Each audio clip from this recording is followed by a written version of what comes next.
Hello dears, कैसे हैं आप सब। I hope all of you will be fine. मैं स्वाति और आप सब मेरे साथ स्टडी कर रहे हैं मेरे चैनल माइंडफुल एक्सप्लोजन पर।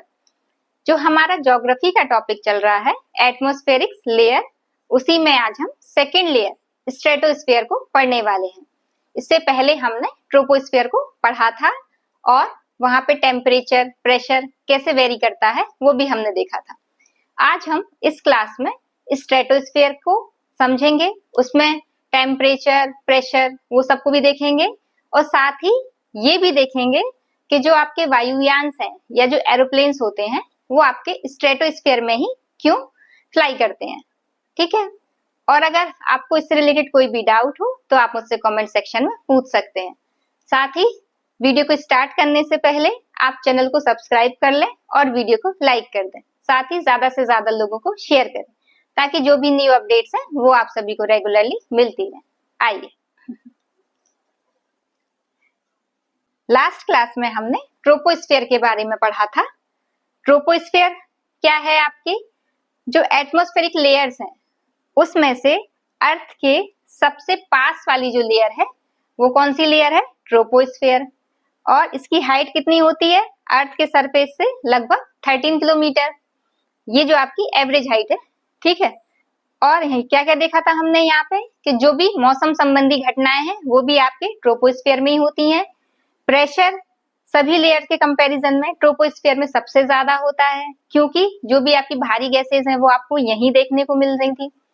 और टेम्परेचर भी वेरी कर रहा था, कैसे कि जो ट्रोपोस्फेयर की जो लोअर वाली लेयर है, मतलब लोअर वाला पार्ट है नीचे, वहां पे टेम्परेचर कितना था 15 डिग्री सेल्सियस, और जो ट्रोपोपोज तक पहुंचते पहुंचते कितना हो गया था -56 डिग्री सेल्सियस।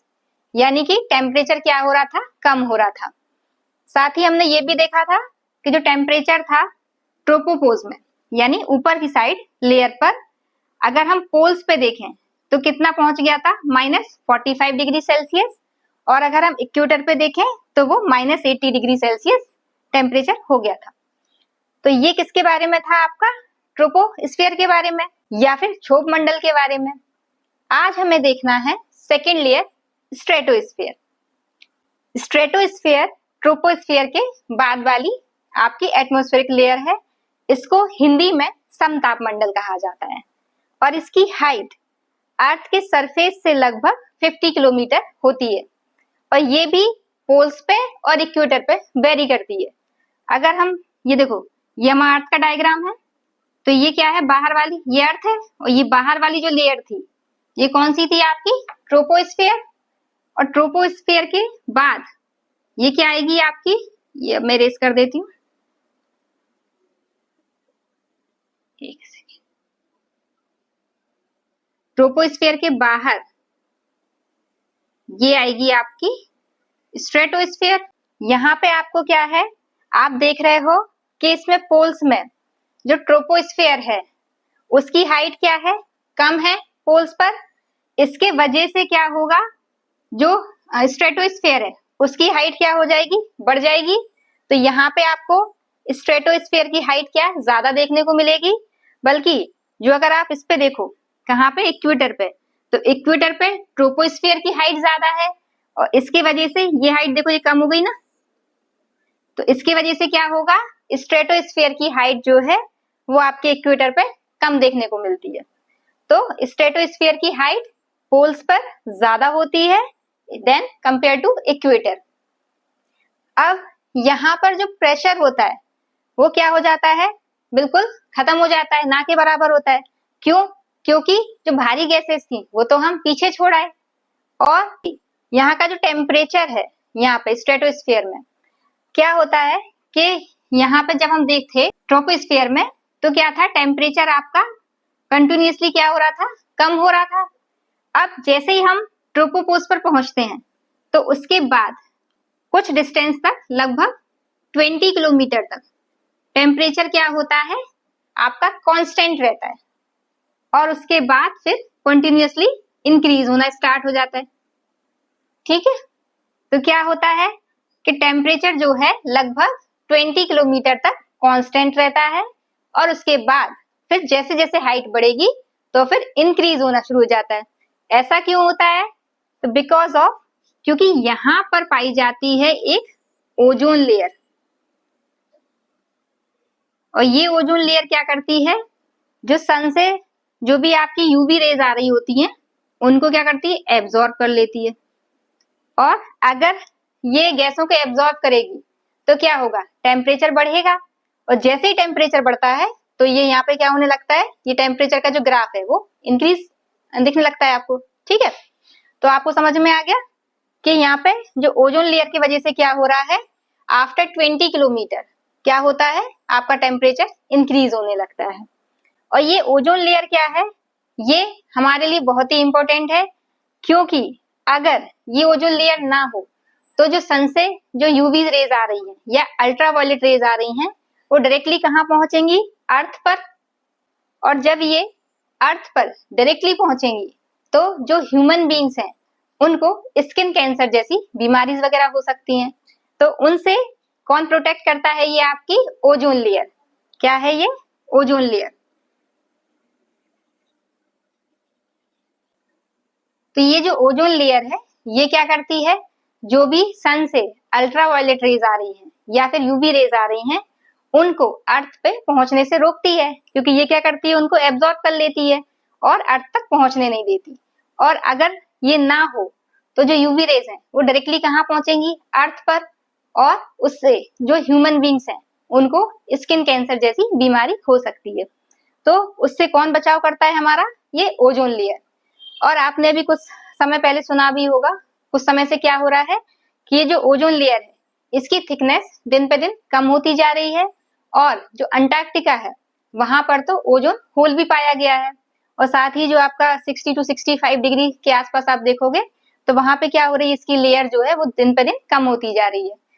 तो इसी को बचाने के लिए, इसके लिए क्या किया गया, आपका जैसे 1987 में आपका वो मॉन्ट्रियल प्रोटोकॉल लाया गया। ठीक है, और जो भी इन्वायरमेंट को क्षति पहुंचा रही हैं जो गैसेस वगैरह, उनको भी कम करने की कोशिश की जा रही है। सबसे ज्यादा अगर ओजोन लेयर के लिए देखा जाए तो रिस्पॉन्सिबल, जो इसमें जो कमी आ रही है उसके लिए रिस्पॉन्सिबल कौन सी गैस है आपकी, क्लोरोफ्लोरोकार्बन या CFC। ठीक है, तो ये क्या है, आपकी ओजोन लेयर बहुत जरूरी है हम सबके लिए, क्योंकि अगर ये नहीं होगी तो जो अल्ट्रावायलेट रेज हैं वो डायरेक्टली अर्थ पर पहुंचेंगी और स्किन कैंसर जैसी बीमारी हो सकती है। तो उसको बचाने के लिए ये जरूरी है, और उसके लिए हम सबको पहले ओजोन लेयर को बचाना जरूरी है। ओजोन लेयर को समझने के बाद अब हमें समझना है जो ट्रोपोस्फीयर होता है उसमें जो एयरलाइंस वगैरह होती हैं वो सारी की सारी आपकी यहीं क्यों फ्लाई करती हैं, ट्रोपोस्फीयर में क्यों फ्लाई नहीं करती हैं। क्या होता है ट्रोपोस्फीयर में, क्योंकि गैसों का प्रेशर बहुत ज्यादा होता है और सारी मौसम संबंधी घटनाएं भी यही होती हैं। तो अगर यहाँ पे फ्लाइट फ्लाई करेगी तो मौसम खराब होने की वजह से जो आपकी एरोप्लेन वगैरह हैं उनको क्या हो सकती है, क्षति पहुंच सकती है। तो उससे बचने के लिए कहाँ ले जाया जाता है, एरोप्लेन को हाइट दी जाती है, तो उसको स्ट्रेटोस्फीयर में लेके जाया जाता है, और वहां पे फिर क्या होता है, मौसम स्टेबल रहता है, तो आराम से स्पीड जो है बढ़ जाती है। जब एरोप्लेन को उड़ाया जाता है स्टार्टिंग में तो क्या किया जाता है, तब उसकी स्पीड कम रखी जाती है। क्यों कम रखी जाती है, क्योंकि सारी मौसम संबंधी घटनाएं यही हो रही हैं। अगर हो सकता वो टकरा जाए किसी से तो खराब भी हो सकता है।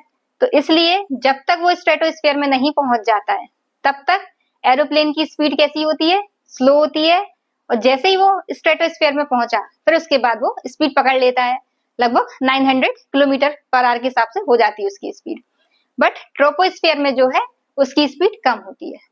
तो ट्रोपोस्फीयर में जो है आपको जो डोमेस्टिक फ्लाइट्स वगैरह होती हैं जो ज्यादा डिस्टेंस की नहीं होती हैं वो तो आप ट्रोपोस्फीयर में उड़ा सकते हो, लेकिन अगर जो कमर्शियल फ्लाइट है या जो लॉन्ग डिस्टेंस की फ्लाइट है वो आपको स्ट्रेटोस्फीयर में ही देखने को मिलेंगी। अब एक चीज और, जो फ्लाइट्स होती हैं क्या होता है कि यहाँ पे ट्रोपोस्फीयर में यहाँ पर तो प्रेशर होता है, जबकि स्ट्रेटोस्फीयर में जो प्रेशर है वो तो है नहीं।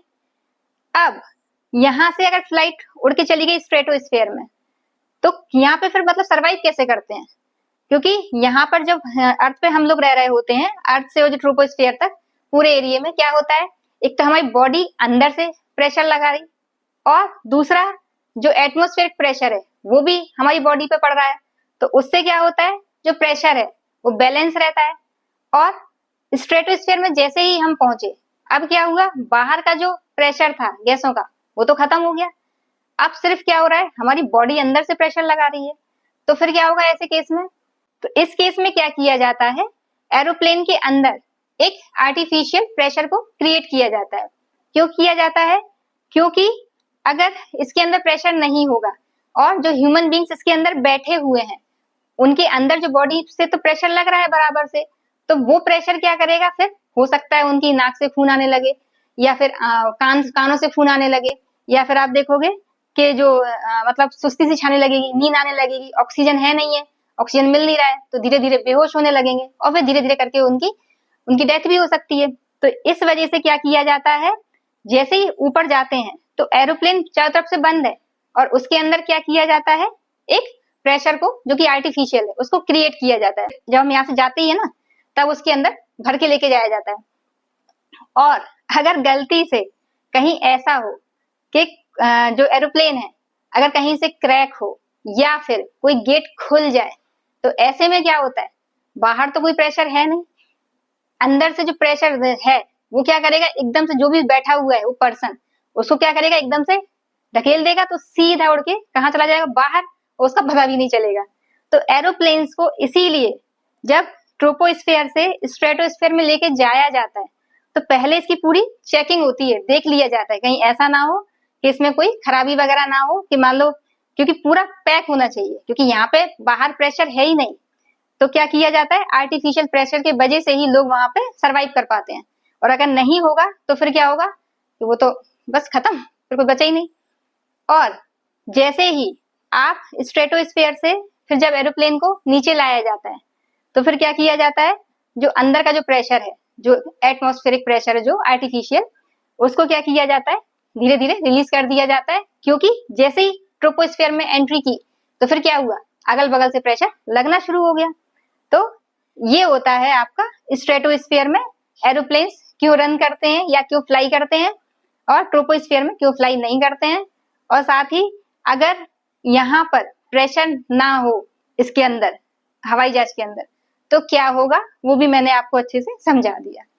ठीक है, अब हम नेक्स्ट क्लास में हम देखेंगे, अब एक ही क्लास में हो जाएंगे लगभग तीनों, तो मीजोस्फीयर, फिर थर्मोस्फीयर और फिर एक्सोस्फीयर। तो आज हमने स्ट्रेटोस्फीयर के बारे में समझ लिया और ये भी देख लिया कि जो आपके एरोप्लेन्स वगैरह हैं वो आपके स्ट्रेटोस्फीयर में ही रन क्यों करते हैं या फ्लाई क्यों करते हैं, ट्रोपोस्फीयर में क्यों फ्लाई नहीं करते। ठीक है, और इससे रिलेटेड अगर आपको कोई डाउट हो तो आप मुझसे कमेंट सेक्शन में पूछ सकते हैं।